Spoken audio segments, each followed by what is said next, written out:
Okay, so we talked about the metric staircase, and we figured out how, using the powers of 10 and decimal counting, you can convert things. We also talked about these fractions and using them with dimensional analysis. Alright, what these fractions really are, they're just equivalencies. Alright, which means that 1 kilometer equals 1,000 meters.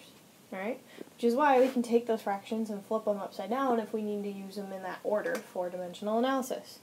You know, same thing, 1 meter is equal to 100 centimeters. Alright, so if you know other equivalencies, you can use that in dimensional analysis with other types of units. Okay? For example, your book in appendix page A5 has this list and more as far as English equivalencies to the metric system. Alright? There are times when, you know, things don't come measured in metric, or you need to sit there and get it to ounces or something like that. Right? So this is to me, a much easier way to come up with whether or not you should be dividing or multiplying is using dimensional analysis. Alright? So let's say you have 3 meters, alright, and you want to know what it equals in yards.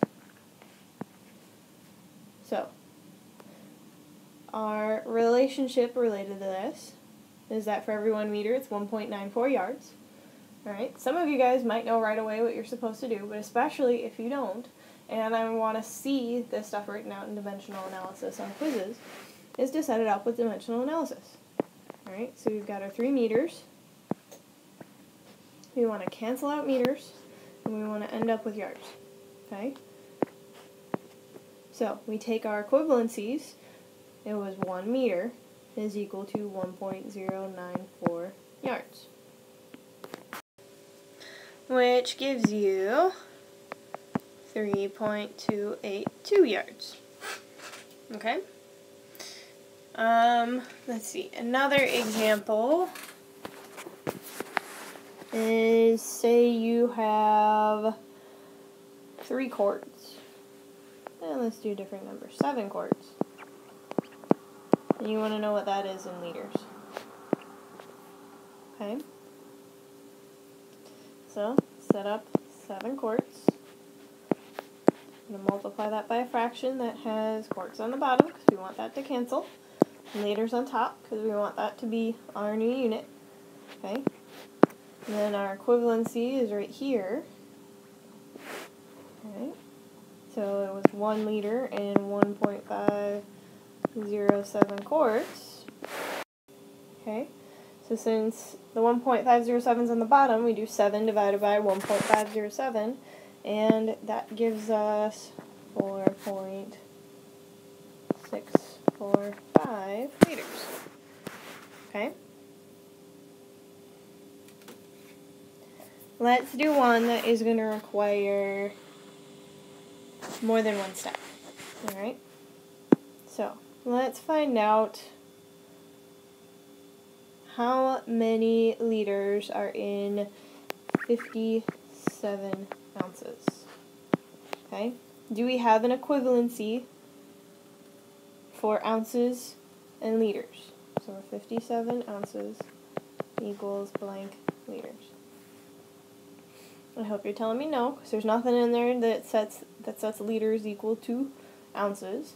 But if you look at these two, we have liter to quart and then quart to ounces. So we can do 2 steps, convert our ounces to quarts,